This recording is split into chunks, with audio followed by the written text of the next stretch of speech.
আমাদের মাঝে উপস্থিত হয়েছেন আমাদের সম্মানিত বিশেষ মেহমান মুফতি আব্দুল মুত্তালিব হাওলাদার, মুফতি মাহাদুল ফিকহিল ইসলামী, তেজগাঁও, ঢাকা। সম্মানিত মেহমানকে তার কোরআন এবং হাদিস থেকে গুরুত্বপূর্ণ তাকরীর পেশ করার জন্য বিনীতভাবে অনুরোধ করছি। সময় কয়টা পর্যন্ত?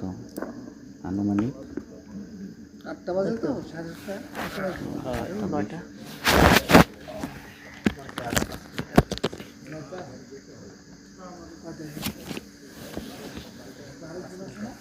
السلام عليكم ورحمة الله وبركاته.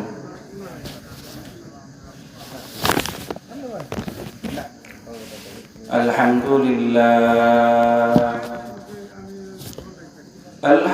لله نحمده ونستعينه ونستغفره ونعوذ بالله من شرور أنفسنا ومن سيئات أعمالنا. من يهده الله فلا مضل له ومن يضلله فلا هادي له. ونشهد أن لا إله إلا الله وحده لا شريك له. ونشهد أن محمدًا عبده ورسوله. أما بعد فأعوذ بالله من الشيطان الرجيم. بسم الله الرحمن الرحيم. يا أيها الذين آمنوا صلوا عليه وسلموا تسليما. درود شريف পড়ি। اللهم صل على سيدنا ونبينا وشفيعنا وحبيبنا ومولانا محمد صلى الله عليه وعلى آله وأصحابه وبارك وسلم. اللهم صل على سيدنا ونبينا وشفيعنا وحبيبنا ومولانا محمد صلى الله عليه وعلى آله وأصحابه وبارك وسلم. اللهم صل على سيدنا ونبينا وشفيعنا وحبيبنا ومولانا محمد صلى الله عليه وعلى آله وأصحابه وبارك وسلم. أعوذ بالله من الشيطان الرجيم. بسم الله الرحمن الرحيم. ولا تكونوا كالذين نسوا الله فأنساهم أنفسهم. صدق الله العلي العظيم. কিশোরগঞ্জ জামে মসজিদ ও যুব সমাজ উদ্যোগে আয়োজিত বার্ষিক ওয়াজ ও দোয়ার মাহফিলে আগত সকল মুসল্লিয়ান একরাম এবং বিশুগাঁও তালিম ও কোরআন মহিলা মাদ্রাসার মধ্যে আগত আমার মা বোনেরা এবং আমার আগে বয়ান করছেন আমার ভাই মুফতি সিফাতুল্লাহ বিন শফিক দামাত বরকাতুহু, এছাড়াও আরও যারা যারা বয়ান করবেন, যারা অতীতে বয়ান করছেন, আল্লাহ রাব্বুল আলামিন আমাদের সকলকে কবুল করে নিন। আল্লাহ রাব্বুল আলামিন আপনাকে আমাকে এখানে আসার মতন, বসার মতন, কাউকে বলার মতন, কাউকে শোনার মতো আল্লাহ তৌফিক দান করলেন। এজন্য অন্তরে অন্তঃস্থল থেকে শুকরিয়া আদায় করি আলহামদুলিল্লাহ। মানুষ যেই বিষয়ে যত বেশি খুশি হয় ওই বিষয়ে তত জোরে শুকরিয়া আদায় করে, কিন্তু আমাদের আলোচনা, আমাদের আওয়াজ শুনে মনে হচ্ছে আমরা এই মাহফিলে এসে খুশি না।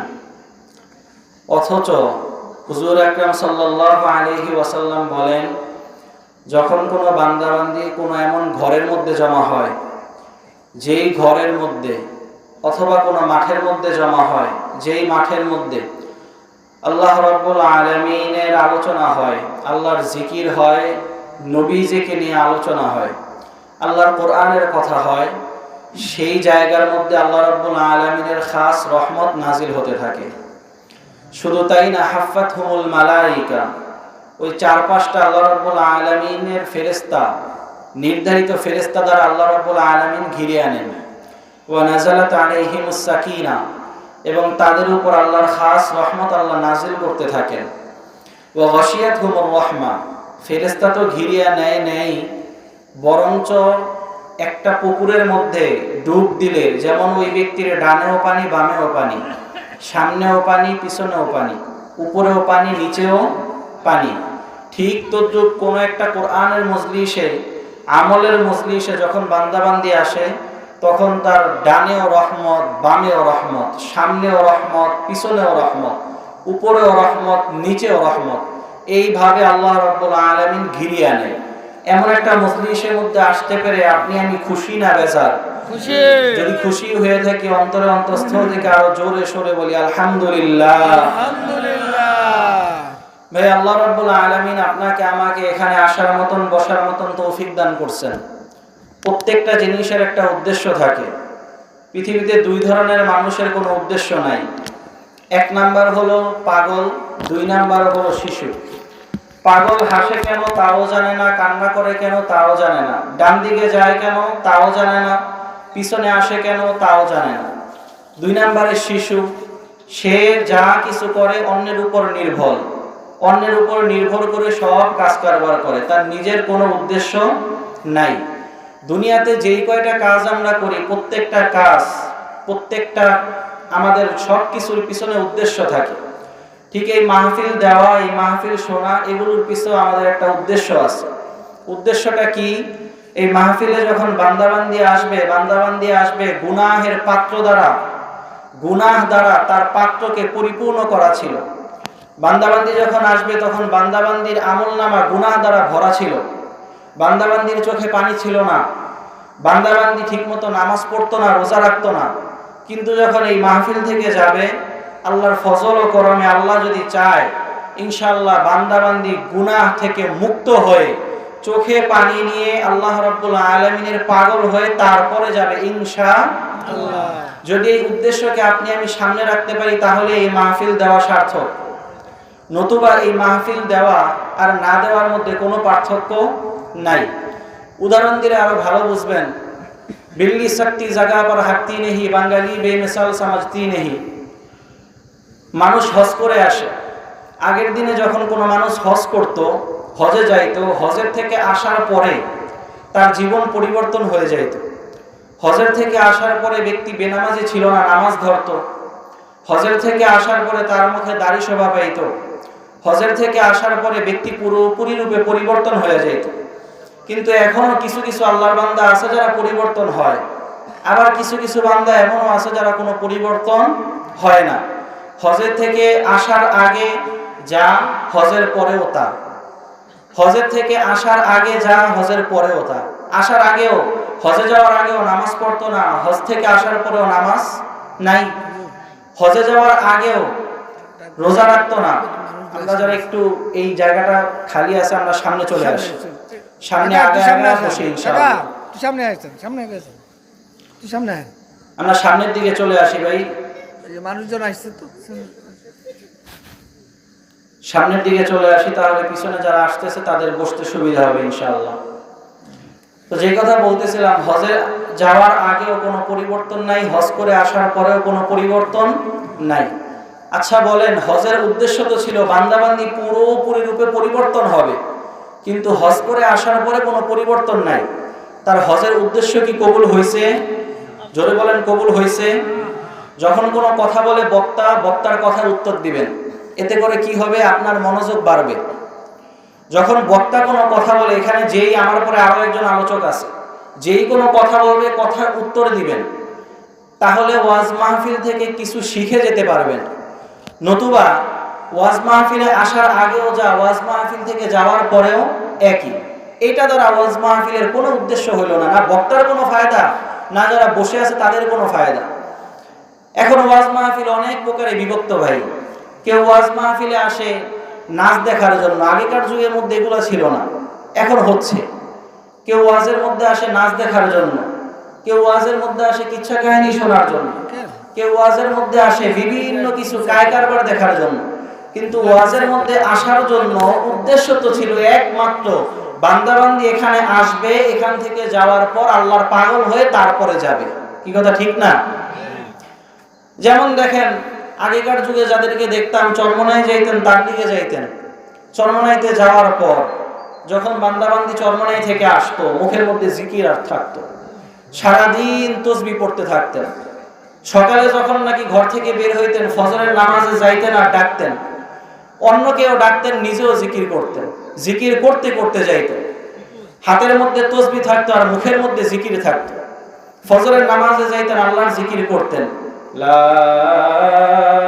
ইলাহা ইল্লাল্লাহ।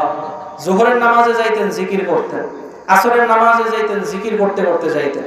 বান্দাবান্দি আসার পরে পরিবর্তন হইতো, কিন্তু এখন আর সেটা নাই। এবারও চরমনাই মাহফিলের মধ্যে পীর সাহেব দামাত বরকাতুহু বারবার এই কথাটা বলছে। ঠিক তাবলীগের মধ্যে একই পরিস্থিতি, যেই জন্য মানুষ যাচ্ছে, আগে আসার পরে যেটা হইতো এখন আর সেটা হচ্ছে না। কারণটা কি? কারণটা এক জায়গায়। কারণটা হলো আপনি আমি যাওয়ার আগে নিজের উদ্দেশ্য ঠিক করে যাই না। যদি উদ্দেশ্য ঠিক করে যাইতাম তাহলে আর এমন হতো না। উদ্দেশ্য থাকতে হবে একমাত্র আল্লাহকে পাওয়ার জন্য, আল্লাহর পাগল হওয়ার জন্য যাব, তাহলে হলো উদ্দেশ্য ঠিক। এবং আসার পরে আল্লাহ রাব্বুল আলামিন কবুল করলে আল্লাহর পাগল হব। কিন্তু উদ্দেশ্য ঠিক নাই, যার কারণে কোনো কিছুই ঠিক নেই। এজন্য ভাই যারাই আমরা মাহফিলে বসছি, যতক্ষণই বসবো মন দিয়ে কথাগুলো শোনার চেষ্টা করব। কথাগুলো যে আমি বলবো আমার বাপদাদার কিচ্ছা কাহিনীও না, বাপদাদার বানানোর কথা না। কথাগুলো বলবো কোরআন এবং হাদিস থেকে, আল্লাহ রাব্বুল আলামিনের কথা, আল্লাহর হাবিবের কথা। কথাগুলো কার? আল্লাহর এবং তার রাসূলের। যদি মন দিয়ে শুনতে পারি তাহলে দুইটা ফায়দা। কোনো ব্যক্তির মধ্যে যদি বক্তারা যখন বয়ান করেন তখন যদি দুইটা জিনিস থাকে, এক নাম্বার হলো বক্তা যেই বয়ান করবে বক্তার বয়ানের মধ্যে বক্তার ইখলাস থাকবে। দুই নাম্বার হলো শ্রোতা যারা শুনবে তারা মনোযোগ সহকারে শুনবে। এই দুইটা কাজ যদি থাকে তাহলে আল্লাহ রাব্বুল আলামিন সেখানের মধ্যে হেদায়েত দান করবেন। আল্লাহর ফজল ও করমে হতেও পারে এখান থেকে কোনো বান্দাবান্দি নামাজে হয়ে যেতে পারে, এখান থেকে কোনো বান্দাবান্দি রোজাদার হয়ে যেতে পারে, এখান থেকে কোনো বান্দাবান্দি আগে মুখের মধ্যে দাড়ি ছিল না, এখন আর দাড়ির মধ্যে পোঁছ দেয় না। হতে পারে কি না ভাই? হতে পারে। এই জন্যই আমাদের এখানে আসা ইনশাআল্লাহ। শুধুমাত্র ওয়াজ শোনার দ্বারা কোনো ফায়দা হয় না, কেউ হেদায়েত হয় না। নতুবা বিভিন্ন জায়গায় যায়, এমন অনেক মাইকম্যানের সাথে পরিচয় হয় যারা বিভিন্ন ওয়াজের মধ্যে মাইক নিয়ে ঘোরাঘুরি করে, অথচ তাদের মধ্যে পরিবর্তন নেই। কেননা তারা হেদায়েতের জন্য, নিজের ফায়দা হাসিলের জন্য এখানে আসে নাই। তাদের ব্যবসা, তাদের চাকরি, তাদের নকরি, এই জন্য আসছে। যদি আমরা উদ্দেশ্য ঠিক করে আসতে পারি, আল্লাহ রাব্বুল আলামিন কবুল করলে ইনশাআল্লাহ আপনার আমার দ্বারা ফায়দা হবে, উপকার হবে। আর ওয়াজের মূল জিনিসই তো এইটা, রুহানিয়াতে এইটা। প্রত্যেকটা জিনিসের দুইটা জিনিস থাকে, প্রত্যেকটা জিনিসের একটা বাহির থাকে, একটা ভিতর থাকে। যেমন আপনি আমি দুনিয়াতে চলি, আপনি আমি দুনিয়াতে হাঁটি, বাজার করি, আপনার আমার ভিতরেও দুইটা জিনিস, একটা হলো রূহ আর একটা হলো শরীর। কয়টা জিনিস ভাই? একটা হলো রূহ আর একটা হলো, এর মধ্যে মূল কোনটা? মূল হলো রূহ। মূল বলেন কি? রূহ। এই ভিতরের রূহ যে জিনিসটা, এইটা হলো মূল। কেমন মূল? আপনার আমার মধ্যে অনেক আমাদের ভাই আছে, অনেক আমাদের বাবা আছে যারা প্যারালাইসিস হয়, এক হাত অবশ হয়ে যায়, এক পা অবশ হয়ে যায়, এক সাইড অবশ হয়ে যায়। মানুষ তো ঠিক আছে, এখনো মুখে কথা বলতে পারতেছে, এখনো এই দিক এক ডান দিক চলতেছে, বাম দিক চলে না, অথবা বাম দিক চলতেছে, ডান দিক চলে না। একটা দিক তো এখনো চলতেছে, কিন্তু আরেকটা দিক অচল হইল কেন? ডান দিকটা অচল হলো কেন? ডান হাতটা অচল হলো কেন? কারণ একটাই, ওই হাতের সাথে রূহের সম্পর্ক নষ্ট হয়ে গেছে। ওই হাতের সাথে রূহের সম্পর্ক নষ্ট হয়ে গেছে। এই জন্য ভাই রূহ হলো আসল। সব জিনিসের মধ্যে অন্তরের জিনিসটা, অন্তরটা হলো আসল। দুনিয়াতে যারা বয়ান করে, বয়ান এক একজনে এক এক দিক নিয়ে করে, কিন্তু আমি যে জায়গায় যাই সব জায়গায় বলি আমি বয়ান করি অন্তরকে ঠিক করার জন্য। আমার মিশন, আমার ভিশন হলো বাংলাদেশের মধ্যে যে জায়গায় যাই সেখানের আল্লাহ ওয়ালারা যেন, সেখানের মানুষরা যেন সেখানের বান্দাবান্দি যেন তাদের অন্তরকে ঠিক করে নেয়, কেননা অন্তর ঠিক তো সব ঠিক, অন্তর ঠিক তো সব ঠিক। আল্লাহ রাব্বুল আলামিন এখান থেকে আমাদেরকে যখন যাব চোখে পানি নিয়ে তারপরে যাওয়ার তৌফিক দান করুন, জোরে বলেন আমিন। আমি আপনাদের সামনে কোরআনুল কারীমের একটা আয়াত তেলাওয়াত করছি, ওয়ালা তাকুনু কাল্লাযীনা নাসুল্লাহা ফাআনসাহুম আনফুসাহুম। এবং আল্লাহর হাবিবের একটা বিখ্যাত হাদিস, আল্লাহর হাবিব সাল্লাল্লাহু আলাইহি ওয়াসাল্লামের এই হাদিসটা মুসলিম শরীফের মধ্যে আসছে, তিরমিজি শরীফের মধ্যে আসছে, নাসাই শরীফের মধ্যে আসছে, ইবনে মাজার মধ্যে আসছে, মুসনাদে আহমদের মধ্যে আসছে। সেই হাদিসটা কি? বিখ্যাত সহিহ সনদে বর্ণিত হাদিস। আল্লাহর হাবিব সাল্লাল্লাহু আলাইহি ওয়াসাল্লাম বলেন, আদ-দুনিয়া সিজনুল মুমিন ওয়া জান্নাতুল কাফির। দুনিয়াটা হলো মুমিনের জন্য জেলখানা আর কাফেরের জন্য বালাখানা বা জান্নাত। এই দুনিয়াটা মুমিনের জন্য কি ভাই? জেলখানা। আর একটু জোরে বলেন, মুমিনের জন্য কি? জেলখানা। আর কাফেরের জন্য কি? জান্নাত। জোরে বলেন, কাফেরের জন্য কি? জান্নাত। এখন আমি আপনাদেরকে, আমি আমার নিজের নফসকে, আমি আমার নিজের অন্তরকে প্রশ্ন করি, আমি মুমিন না কাফের? জোরে বলেন, মুমিন না কাফের? আল্লাহ যদি কবুল করেন, নিজেদেরকে দাবি করি নিজেরা কি? মুমিন। এখন আসেন, মুমিন যদি হইতে হয়, আল্লাহর হাবিব সাল্লাল্লাহু আলাইহি ওয়াসাল্লাম বললেন, মুমিন ওই ব্যক্তি যার জন্য দুনিয়াটা হবে জেলখানা, আর যার কাফের ওই ব্যক্তি যার জন্য দুনিয়াটা হবে জান্নাত। ঠিক তদ্রূপ মুমিন ওই ব্যক্তি যার জন্য দুনিয়াটা হবে জেলখানা এবং আখিরাতে তার জন্য থাকবে জান্নাত। কাফের ওই ব্যক্তি যার জন্য দুনিয়াতে থাকবে জান্নাত, আখিরাতে থাকবে জাহান্নাম বা জেলখানা। এবার আসেন, জেলখানা কাকে বলে? জেলখানার 3টা গুণ, জান্নাতেরও 3টা গুণ। জেলখানার কয় গুণ ভাই? 3টা গুণ। জান্নাতেরও 3 গুণ। জেলখানার 3 গুণ কি? জেলখানার মধ্যে স্বাধীনতা নাই, জেলখানার মধ্যে স্বাধীনতা নাই। 2 নাম্বার, জেলখানার মধ্যে নিজ ইচ্ছা অনুযায়ী কাজ করা যায় না, নিজ ইচ্ছা অনুযায়ী কাজ করা যায় না। 3 নাম্বার, জেলখানার মধ্যে অন্যের নিয়ন্ত্রণে থাকতে হয়। কয়টা গুণ বললাম? জেলখানার 3টা গুণ। 1 নাম্বার, জেলখানার মধ্যে স্বাধীনতা নাই। 2 নাম্বার, জেলখানার মধ্যে নিজ ইচ্ছা অনুযায়ী কোনো কাজ করা যায় না।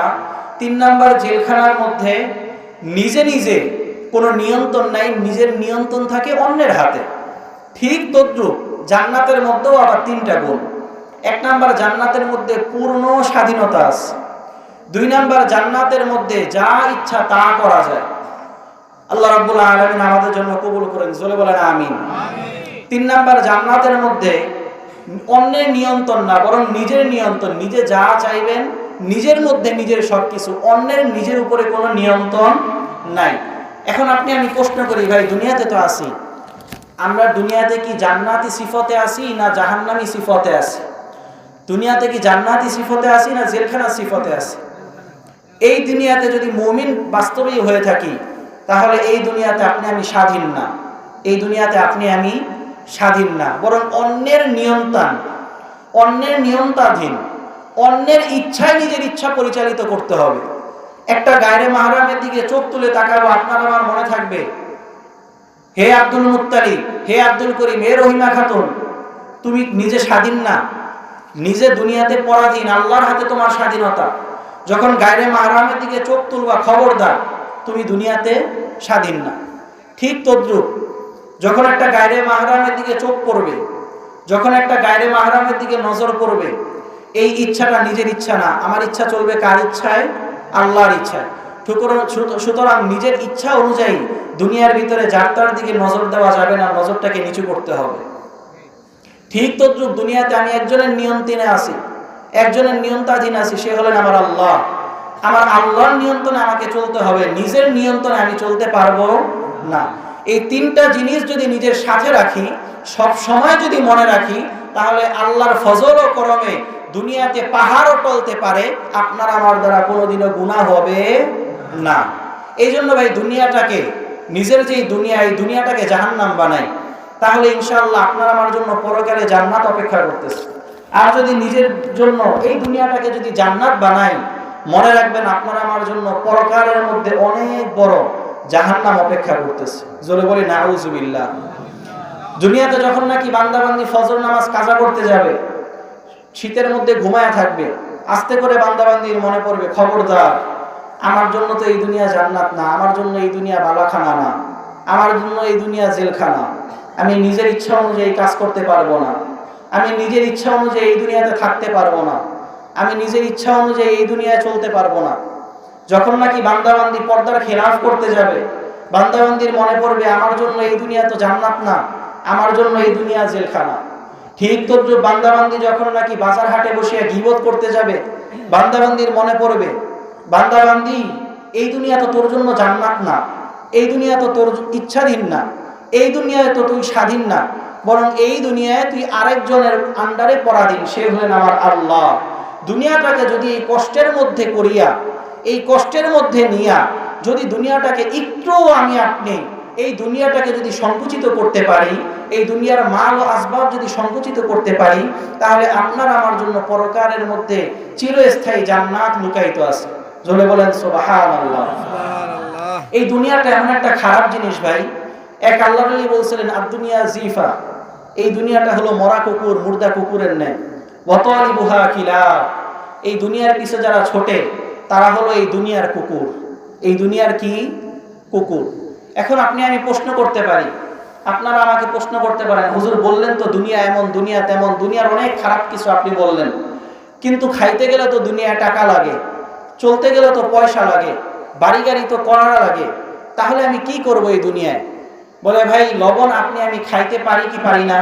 খাওয়ার জন্য লবণ লাগে কি লাগে না? লাগে। কিন্তু যখন নাকি একেবারে লবণ না থাকে, খাইতে স্বাদ লাগে না। ঠিক তদ্রূপ লবণ যখন একেবারে বেশি হয়ে যায়, সেটাও খেতে স্বাদ লাগে না।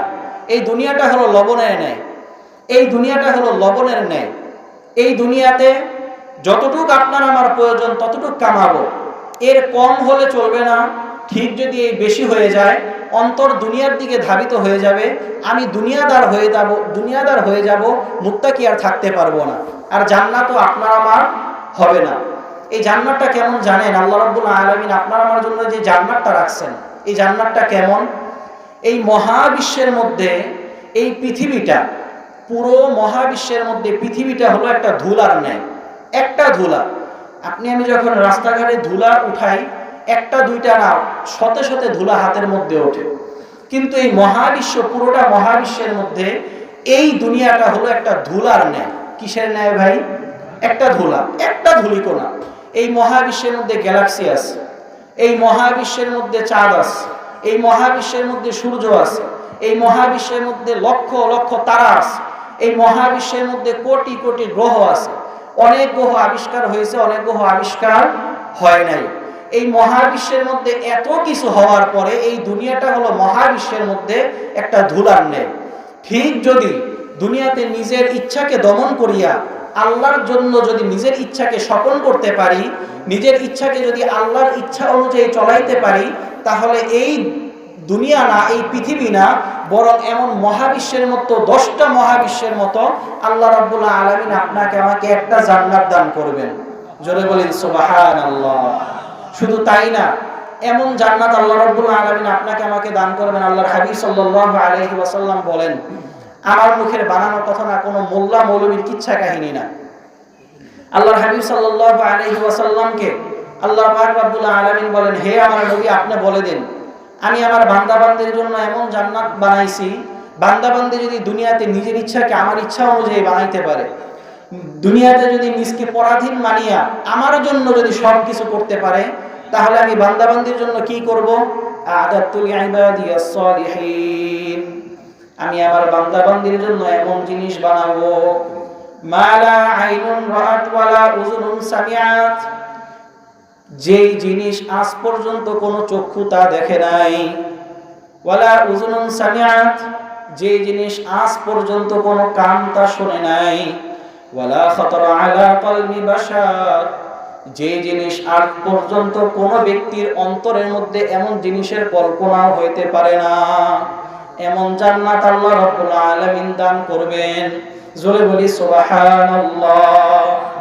এই জান্নাত যদি পাইতে চাই, এই জান্নাত যদি আপনি আমি আল্লাহর কাছে চাইতে চাই, এই জন্য দুনিয়াতে নিজের ইচ্ছাকে আল্লাহর ইচ্ছা অনুযায়ী বানাইতে হবে।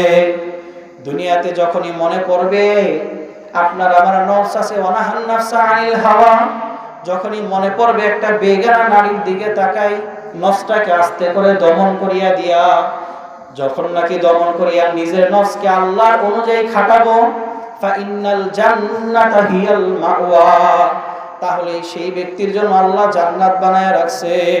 জোরে বলেন সুবহানাল্লাহ। এই জান্নাত আপনার আমার জন্য এমন সুখের জান্নাত হবে, জান্নাতের মধ্যে কোনো বান্দাবান্দি চাইতেও হবে না, জান্নাতের মধ্যে কোনো বান্দাবান্দি পত্র লিখতে হবে না, জান্নাতের মধ্যে কোনো বান্দাবান্দি অন্তরের মধ্যে ইচ্ছা করার সঙ্গে সঙ্গে আল্লাহ রাব্বুল আলামিন তার সামনে হাজির করে দিবে। জোরে বলেন সুবহানাল্লাহ। একটা ফলের মধ্যে কমপক্ষে 40 রকমের মজা হবে, বান্দাবান্দি চাওয়ার সঙ্গে সঙ্গে আল্লাহ রাব্বুল আলামিন এমন ভাবে দান করবে, বান্দাবান্দি যা কোনোদিন অন্তরে কল্পনাও করতে পারে নাই। আর আল্লাহ না করুক, আল্লাহ না করুক, দুনিয়ায় যদি নিজের ইচ্ছাটাকে আল্লাহর ইচ্ছা অনুযায়ী না বানাই, দুনিয়ায় যদি নিজের ইচ্ছাটাকে আল্লাহর ইচ্ছা অনুযায়ী না সপি, দুনিয়ায় যদি নিজকে স্বাধীন মনে করিয়া যা ইচ্ছা তাই করতে থাকি, আল্লাহ না করুক, আল্লাহ না করুক, আল্লাহ রাব্বুল আলামিন আপনার আমার জন্য এমন জাহান্নাম তৈরি করে রাখছে, যেই জাহান্নামের আগুন শরীরের যে কোনো জায়গায় লাগার সঙ্গে সঙ্গে আল্লাতী তাত্তালিউ আলাল আফইদা, যেই জাহান্নামের আগুন শরীরের যে কোনো জায়গায় লাগার সঙ্গে সঙ্গে ওই আগুন যায় কলিজা পর্যন্ত জ্বলিয়া যাবে। জোরে বলেন নাউযুবিল্লাহ। এই জন্য ভাই দুনিয়াতে যেই কয়টা দিন থাকি একটু জাহান্নামকে স্মরণ করিয়া, আল্লাহর ভয়কে স্মরণ করিয়া, এই দুনিয়াটা যত বড় তার থেকেও কোটি কোটি গুণ আমার আল্লাহ বড়, আমার আল্লাহ যত বড় আমার আল্লাহর রহমত তত বড়, আমার আল্লাহ যত বড় আমার আল্লাহর জান্নাত তত বড়, আমার আল্লাহ যত বড় আমার আল্লাহর জাহান্নাম তত বড়, আমার আল্লাহ যত বড় আমার আল্লাহর জাহান্নামের আগুনও তত বড়। দুনিয়াতে আপনি আমি নামাজ ঠিক মতো পড়তে চাই না, অথচ এক ওয়াক্ত নামাজ কাজা করলে এক হুব্বা জাহান্নামের মধ্যে থাকা লাগবে। অন্যান্য হাদিস বিশারদরা এক একজন এক এক তাফসীর করছে, কম পক্ষে সব তাফসীর মিলাইয়া যেটা সামনে আসে সেটা হলো কম পক্ষে কয়েক হাজার বছর জাহান্নামের মধ্যে থাকা লাগবে। জোরে বলেন নাউযুবিল্লাহ। ভাইজান দুনিয়াতে আপনি আমি শীতের দিন ল্যাপ গায়ে দিয়া, কম্বল গায়ে দিয়ে শুইতে কত আরাম, আর আমার আল্লাহ রাব্বুল আলামিন জাহান্নামের মধ্যে আপনার আমার জন্য এমন ল্যাপের ব্যবস্থা করছে, যেই ল্যাপ গায়ে দেওয়ার সঙ্গে সঙ্গে বান্দা বান্দির অন্তর পর্যন্ত জাহান্নামের আগুন চলিয়া যাবে। যে আগুন চোখের সামনে আনার সঙ্গে সঙ্গে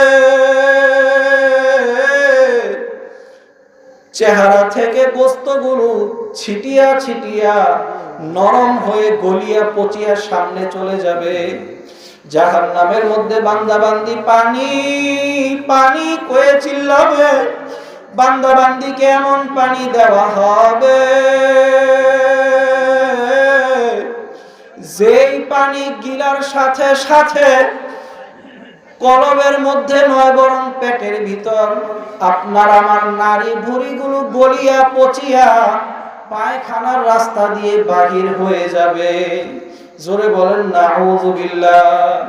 এই জন্য ভাই দুনিয়াতে যেই কয়টা দিন থাকি আল্লাহর পাগল হয়ে তারপরে আল্লাহকে চিনিয়া কবরে যাওয়ার চেষ্টা করি। দুনিয়াতে নিজের সন্তানকেও চিনছি, নিজের স্ত্রীকেও চিনছি, দলের নেতা নেত্রীকেও চিনছি, সব চিনছি, কিন্তু আমার আল্লাহকে চিনতে পারি নাই। আমার আল্লাহ এমন আল্লাহ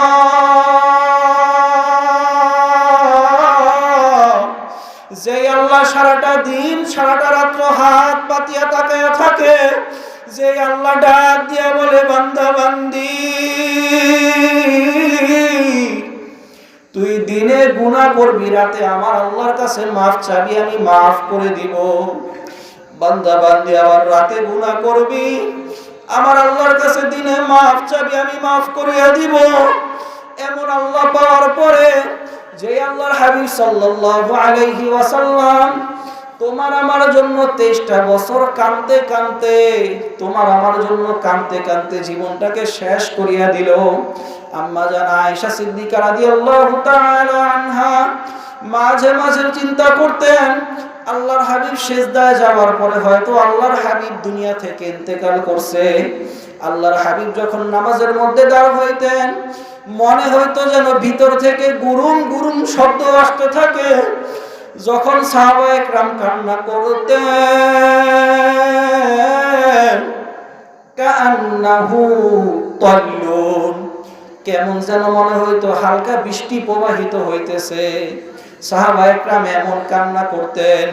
একদিন আল্লাহর হাবিব সাল্লাল্লাহু আলাইহি ওয়াসাল্লাম মজলিসে বসার পরে বলে, সাহাবায়ে কেরাম তোমরা জানো না কি আল্লাহ রাব্বুল আলামিন এমন জাহান্নাম তৈরি করছে যেই জাহান্নামের ইন্ধন হবে ওয়াকুদুহান নাসু ওয়াল হিজারা, যেই জাহান্নামের জ্বালানি হবে, যেই জাহান্নামের ইন্ধন হবে মানুষ এবং পাথর।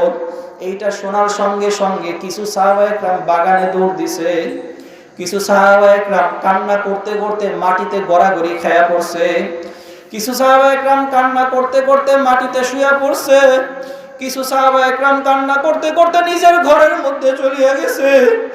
আর আজকে জাহান্নামের কথা শুনিয়া, আর আজকে কবরের কথা শুনিয়া তোমার আমার চিন্তাও নাই, তোমার আমার ভয়ও নাই, তোমার আমার চোখের মধ্যেও পানি নাই। এই জন্য হাসিবু ক্বাবলা আন তুহাসাবু, নিজের হিসাব নিজে নিয়ে তারপরে কবরে যায়ও। কেননা কবরে তোমার আমার কোনো সাথীও নাই, কোনো সঙ্গীও নাই। কবরে তোমার আমার জন্য কোনো সাথীও নাই, কোনো বাতিও নাই। এই কবরে যাওয়ার আগে নিজের আল্লাহকে আপন বানাইয়া তারপরে কবরে যাওয়ার চেষ্টা করিও। আল্লাহকে যদি আপন না বানাও, আল্লাহকে যদি ঠিক মতো আল্লাহর জন্য যদি পাগল না হইতে পারো, দুনিয়াতে যদি নিজ ইচ্ছাকে আল্লাহর ইচ্ছা অনুযায়ী চলাইতে না পারো, কবরে যাওয়ার সঙ্গে সঙ্গে বান্দা বান্দির কবরের মধ্যে 99টা সাপ আইসা হাজির হয়ে যাবে। দুই পাশের কবরের মাটি এমন জোরে চাপ মারবে, এক পাজরের হাড্ডি যায় অপর পাজরে মিশিয়া যাবে। বান্দা বান্দির কবরের মধ্যে এমন সাপ আল্লাহ ব্যবস্থা করে দিবে, যেই সাপ যদি দুনিয়াতে একটা মাত্র নিঃশ্বাস নিত, দুনিয়াতে আর কিছু জন্ম হইতো না, দুনিয়াতে আর কিছু জ্বালাইতো না, আর কিছু হইতো না। এই জন্য ভাই আজকের থেকে তওবা করিয়া নিজের আল্লাহকে আপন বলিয়া, নিজের আল্লাহকে আপন মানিয়া, যেই আল্লাহ রাতের মধ্যে যখন 2 ভাগ শেষ হয়ে যায়, শেষ রাতের আল্লাহ রাব্বুল আলামিন হাত পাতিয়া ডাকতে থাকে, বান্দা বান্দিয়া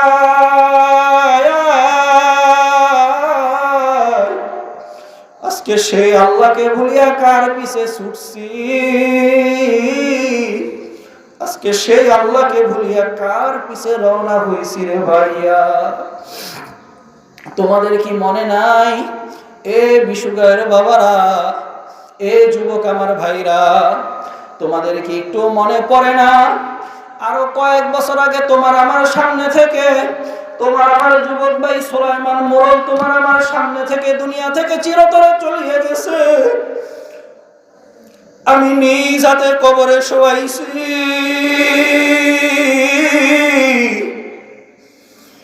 সেও তো যুবক ছিল, তুমি আমিও তো যুবক রে ভাইয়া। সেও তো তোমার আমার সামনে দুনিয়া থেকে বিদায় হয়ে চলে গেছে। কোন আশায়, কোন ভরসায়, কোন টিকেট নিয়া তারপরে দুনিয়াতে আসছিলে ভাইয়া। আজও মাঝে মাঝে মনে পড়লে 2 চোখের পানি আটকাইতে পারি না। সে যেই বয়সে দুনিয়া থেকে চলে গেছে, সেই বয়স আমার চলতেছে। আল্লাহ রাব্বুল আলামিন চাইলে তো এতক্ষণে আমিও আল্লাহর কবরে থাকতে পারতাম। এজন্য ভাই কার কখন ডাক আছে বলা যায় না। তারও তো মা বাবার ইচ্ছা ছিল, বান্দা বান্দি, সেও তো যুবক ছিল, সেও তো অনেক ইচ্ছা নিয়ে দুনিয়াতে আসছিল। মাত্র মেট্রিক পাস করছে, সামনে কত বাড়ি করবে, কত গাড়ি করবে, 24 ঘন্টা হইতে পারে নাই। আল্লাহ রাব্বুল আলামিনের বান্দা বান্দি মিলিয়া তাকে কবরের মধ্যে শোয়া ফালাইছে।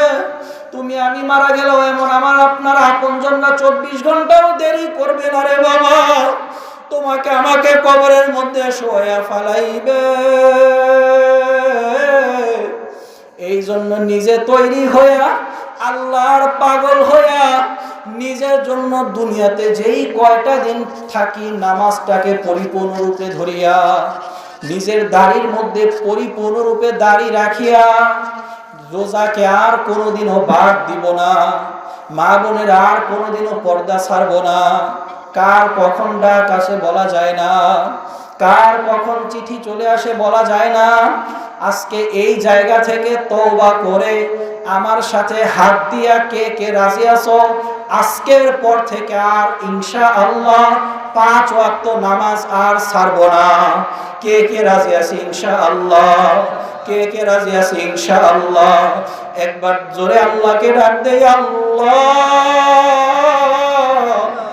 আল্লাহ আপনি আমাদের এই তওবাকে কবুল আর মঞ্জুর করে নেন। আল্লাহ, আল্লাহ আমরা তওবা করতেছি, আজকের পরে আর গুনাহ করব না,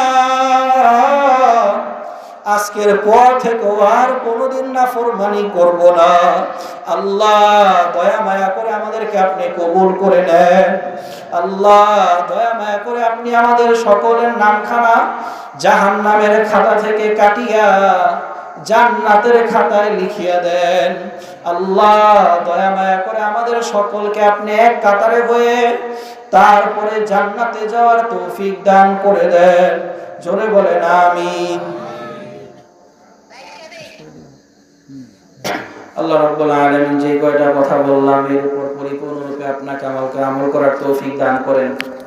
ভালো যা কিছু হয়েছে সব আল্লাহর পক্ষ থেকে, খারাপ যা কিছু হয়েছে সব কিছু শয়তান এবং আমার পক্ষ থেকে। আল্লাহ রাব্বুল আলামিন আমাকে আপনাকে কবুল করেন, জান্নাতের জন্য কামিয়াব করেন। ওয়া মা আলাইনা ইল্লাল বালাগ।